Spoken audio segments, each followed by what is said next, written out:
जय शनिदेव। प्रिय सिंह राशि के दर्शकों, शनिदेव महाराज का अगर अशुभ प्रभाव आपके जीवन पर पड़ रहा है, उस अशुभ प्रभाव को कैसे रोकें, साथ ही साथ में शनिदेव महाराज का शुभ प्रभाव हम कैसे अपने जीवन पर पाएं, क्योंकि शनिदेव महाराज ही कर्म फलदाता हैं, कलयुग के न्यायाधीश हैं। अगर हमें कर्मों का फल, जो हम मेहनत कर रहे हैं और मेहनत का हमको फल नहीं प्राप्त हो पा रहा है, तो कहीं ना कहीं शनिदेव महाराज की कृपा हम पर नहीं हो पा रही है। साथ ही साथ अगर शनिदेव महाराज का अशुभ प्रभाव आपके जीवन पर पड़ रहा है तो क्या पड़ रहा है, और उस अशुभ प्रभाव को हम कैसे रोकें, 29 मार्च 2025 से पहले शुभ फल हम कैसे शनिदेव महाराज का पाएं, जिससे हमारा जीवन धन्य हो जाए, हमारे जीवन से जो भी प्रॉब्लम, समस्या, जो ये तूफान मुसीबतों का चल रहा है, वह मुसीबतों का तूफान कैसे दूर हो, इन सभी बात की हम चर्चा विस्तार पूर्वक अच्छी तरीके से सिंह राशि के जातकों के लिए करने जा रहे हैं। नमस्कार, मैं ज्योतिष आचार्य शिवराज शास्त्री आप लोगों का हार्दिक स्वागत कर रहा हूं। ये प्रोग्राम आपके लगन, आपके चंद्र राशि पर आधारित है। शनिदेव महाराज कर्म फलदाता और इस कलयुग के न्यायाधीश हैं। आप जैसा कर्म करेंगे वैसा ही फल आपको शनिदेव महाराज देंगे। अगर आप अच्छा कर्म करेंगे तो आपको अच्छा फल प्राप्त होगा। अगर आप बुरे कर्म करेंगे, गलत कार्य करेंगे तो आपको गलत फल प्राप्त होगा। हाँ, अगर आपसे कुछ गलतियां हुई हैं पहले, तो कहीं ना कहीं उसका पश्चाताप करने से हमें शुभ फल शनिदेव महाराज का आज से ही मिलना प्रारंभ हो जाएगा। चलिए प्रोग्राम को प्रारंभ करते हैं और समझने का प्रयास करते हैं कि शनिदेव महाराज का 29 मार्च 2025 तक हमारे जीवन पर क्या प्रभाव रहेगा, और अशुभ प्रभाव पड़ रहा है तो उसको कैसे रोकें, क्योंकि शनिदेव महाराज इस समय पर वक्रीय अवस्था में हैं और 15 नवंबर 2025 तक वक्रीय अवस्था में ही रहेंगे। तो शनिदेव महाराज का शुभ फल हम कैसे प्राप्त करें, इस बात की हम विस्तार पूर्वक चर्चा करते हैं।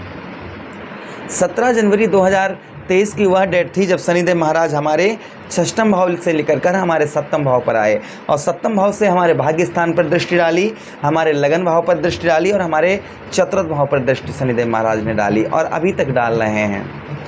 जहाँ पर बैठे हैं शनिदेव महाराज, अगर आपके विवाह में विलंबता हुई, जैसे आपकी शादी नहीं हुई और 2023 से आपके रिश्ते आ रहे हैं, रिश्ते रुक नहीं पा रहे हैं, तो समझिए कि शनिदेव महाराज का अशुभ फल आपके जीवन पर पड़ रहा है। उसी के साथ ही साथ नीच कर्म, यानी कि गलत कर्मों में आपका मन ज़्यादा लग रहा है, गलत कार्यों की ओर आपका ध्यान ज़्यादा आकर्षित होता है, तो समझ जाइए कि शनिदेव महाराज का आप पर अशुभ प्रभाव है। अच्छा, उसी के साथ ही साथ में आप पार्टनरशिप आपने किसी के साथ मिलकर की, किसी के साथ में मिलकर कार्य किया और जिसमें आपको बहुत बड़ा नुकसान हो गया, तो समझिए शनिदेव महाराज का अशुभ फल आप पर हुआ है। शुभ फल शनिदेव महाराज का नहीं आपको प्राप्त हुआ है। अच्छा, आपके भाग्य स्थान पर दृष्टि डाले, कहते हैं कि जब शनिदेव महाराज ने लंका पर दृष्टि डाली तो लंका सोने की थी। जब हनुमान जी लंका पर आग लगा रहे थे तो आग के कारण सोना और खरा हो रहा था और चमकदार हो रहा था, तो शनिदेव महाराज ने अपनी दृष्टि डाली तो लंका सोने से काली हो गई। आपके भाग्य स्थान पर शनिदेव महाराज दृष्टि डाल रहे हैं। ऐसा नहीं है कि इनका अशुभ प्रभाव है। शनिदेव महाराज कोई अशुभ प्रभाव वाले ग्रह नहीं है, ये शुभ भी फल देते हैं। सबसे मेन क्या देते हैं कि हमारे कर्मों का फल देते हैं हमें। अच्छा, हमारे नवम भाव पर शनिदेव महाराज दृष्टि डालें, अगर आपकी संत प्रवृत्ति बनाई, यानी कि अच्छे कर्मों वाला, अच्छे कर्म के साथ ही साथ में लोगों की सेवा करना, लोगों के बारे में अच्छा सोचना, लोगों का भला करना, अगर इस तरीके की आपकी बुद्धि अगर शनिदेव ने बनाई है तो शनिदेव महाराज का शुभ फल आपको प्राप्त हो रहा है। भाग्य का साथ आपको मिल रहा है तो शनिदेव महाराज का शुभ फल आपको प्राप्त हो रहा है। अगर भाग्य का साथ नहीं मिल रहा है, पूजा पाठ में आपका मन नहीं लग रहा है, कोई भी शुभ कार्य आपके नहीं हो पा रहे हैं, तो शनिदेव महाराज का शुभ प्रभाव है। कैसे रोकें उसको, सब बात की चर्चा करेंगे। लगन भाव पर दृष्टि डाल रहे, अगर आपके चेहरे की चमक एकदम से पहले की तरह है और चमकदार है तो शनिदेव महाराज का शुभ प्रभाव है। अगर आप पर दरिद्रता नहीं है, जैसे कंगाली नहीं है, धन अच्छा आता है, बचता भी है और धन आपका रुकता भी है, अगर ऐसा है आपके साथ तो शनिदेव महाराज की कृपा है आप पर। अगर ऐसा नहीं है, दरिद्रता चाहिए, चारों ओर से आप पर कष्ट परेशानियां हैं, लोग आपका साथ नहीं देते हैं, उसी के साथ ही साथ में आपको धन से रिलेटेड बहुत ज़्यादा प्रॉब्लम, समस्या, शारीरिक कष्ट परेशानी और मानसिक डिप्रेशन, मानसिक तनाव, ये चीज़ें बनी हुई हैं, तो शनिदेव महाराज का अशुभ फल आपको प्राप्त हो पा रहा है। अगर ये सब चीज़ें पॉजिटिव हैं तो आपको शनिदेव महाराज का शुभ फल प्राप्त हो रहा है। अब तो आपको कोई ज़रूरत ही चिंता ही नहीं है, क्योंकि आपको शुभ फल प्राप्त हो रहा है। अगर अशुभ फल प्राप्त हो रहा है तो आगे देखते रहिएगा बहुत ध्यान से।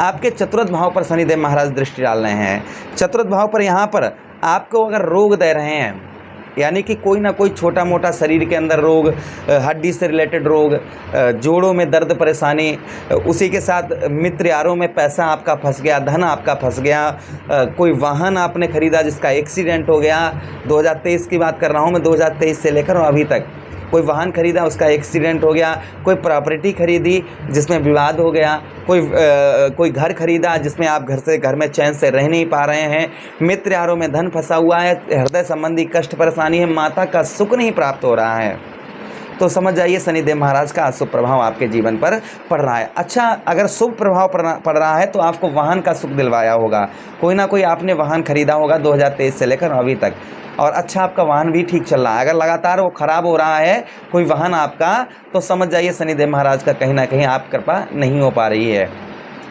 अच्छा, उसी के साथ ही साथ में अगर मित्र यारों में आपका पैसा रुका हुआ है, मित्र यारों से आपको अच्छा सहयोग प्राप्त होता है तो अच्छी बात है। माता का सुख आपको भरपूर मिल रहा है, माता का स्वास्थ्य अच्छा है, माता की ओर से हेल्प प्राप्त हो रही है आपकी मम्मी की तरफ से, तो आपको शनिदेव महाराज का शुभ फल प्राप्त हो रहा है।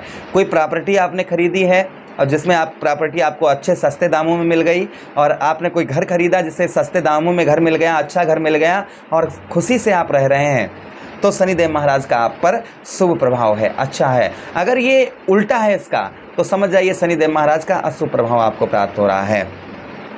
अच्छा, इनका शुभ फल पाने के लिए हम क्या उपाय करें, क्या चीज़ करें जिससे हमें शनिदेव महाराज, क्या करें हम, मेन प्रश्न ये है कि क्या करें। फिर भी अगर इनका अशुभ फल आपको प्राप्त हो रहा है तो शनिदेव महाराज की डिग्रियों का परिवर्तन हो रहा है, स्वराशियाँ अपने ही राशि के अंतर्गत हैं, तो कृपा आप पर अवश्य बरसाएंगे। किंतु अगर आप पूर्णतः और सत्य में कृपा चाहते हैं, अगर शनिदेव महाराज की वाकई में आप अगर कृपा चाहते हैं, तो आपको क्या करना होगा, ध्यान से सुनिएगा आप। सबसे पहला उपाय आपको क्या करना है, हम उपायों की बात करेंगे शनिदेव महाराज के, कि आपको शनिदेव महाराज को प्रसन्न करने के लिए आपको क्या उपाय करने हैं। वो भी वह उपाय आपको हम बताएंगे जो आप करने से आज से ही आपको लाभ मिलना प्रारंभ हो जाएगा, वो भी भली भांति और अच्छी तरीके से। इस चीज़ से आप निश्चिंत रहिएगा। चलिए, अब हम आपको उपाय बताते हैं कि शनिदेव महाराज के लिए आपको क्या उपाय करने चाहिए। तो सबसे पहला उपाय कि शनिदेव महाराज का व्रत करिए आप शनिवार के दिन, और शाम को सूर्य अस्त के बाद में आप शनिदेव के मंदिर पर, शनिदेव महाराज के मंदिर पर जाइए, या शनिदेव महाराज का मंदिर नहीं है तो बजरंगबली के मंदिर पर जाइए, वहाँ पर शनिदेव महाराज के चरणों के पास बैठ जाइए। आपके हर रोम रोम में शनिदेव महाराज का नाम बसा हो, हर रोम रोम में, और फिर शनिदेव महाराज से अपने होंठों से आवाज़ थोड़ी सी बाहर निकाल कर कहना, हे शनिदेव महाराज, आप न्याय करता हैं, आप न्यायाधीश हैं, और हम पापी हैं जो आपके शरण में आए हैं। हमसे जो भी अनजाने या जाने में पाप हुए हैं प्रभु, उन पापों को क्षमा करें, और हमारे जीवन से जो प्रकोप आप दे रहे हैं प्रभु, उस प्रकोप को दूर करें। हम आपके शरण में आ गए हैं, हमें अपना थोड़ा सा आशीर्वाद प्रदान करें, हमारे जीवन से कष्ट परेशानी दूर करें। आप ऐसा वहाँ पर करके और शनिदेव महाराज के चरणों में मस्तक रख दें, और ऐसा आपको प्रत्येक हफ्ते करना है। इसके सावधानी क्या बरतनी है, पहली बात, झूठ नहीं बोलना है बिल्कुल भी, ध्यान करिएगा। नॉन वेज नहीं खानी है, एल्कोहल बिल्कुल नहीं छूना है आपको, पर स्त्री गमन नहीं करना है आपको। किसी का धन, आपका जो पैसा अगर आ रहा है तो उसका तुरंत दीजिएगा। उसी के साथ ही साथ में आपको जो है भाइयों का हिस्सा वृद्ध व्यक्तियों को सताना, वृद्ध व्यक्तियों से आप वृद्ध व्यक्तियों की सेवा करिए। शनिवार के दिन आप किसी वृद्ध व्यक्तियों को 1, 2, 4 जितने आप कर पाएँ उतने वृद्ध व्यक्तियों के आप, यानी बूढ़े, शनिदेव महाराज बूढ़े हैं तो आप वृद्ध व्यक्तियों को जो है आप भोजन करवा दीजिए भर पेट, और उनसे आशीर्वाद ले लीजिए। वो आशीर्वाद उनका नहीं होगा, शनिदेव महाराज का आपके ऊपर होगा। ये उपाय करिएगा। दूसरा उपाय, अपने घर के चौखट पर आप चौमुखा दीपक जलाइएगा। चौमुखा दीपक, ध्यान दीजिएगा, 4 बाती वाला सरसों के तेल का, और मुट्ठी भर उड़द की दाल अपने सर से 7 बार सीधा घुमाकर आपको बहते हुए जल में प्रभावित कर देना है शनिवार के दिन। ये उपाय आपको करने हैं। ये उपाय अगर आप विस्तार पूर्वक और अच्छी तरीके से करते हैं तो शनिदेव महाराज का कोई भी अशुभ प्रभाव आपके जीवन पर नहीं पड़ेगा। आशा करते हैं ये प्रोग्राम बहुत अच्छा लगा होगा। लगा है तो लाइक कर दीजिए, चैनल को सब्सक्राइब कर दीजिए, यह प्रोग्राम अपने मित्र यारों के पास भी शेयर कर दीजिए। हरे कृष्णा, राधे।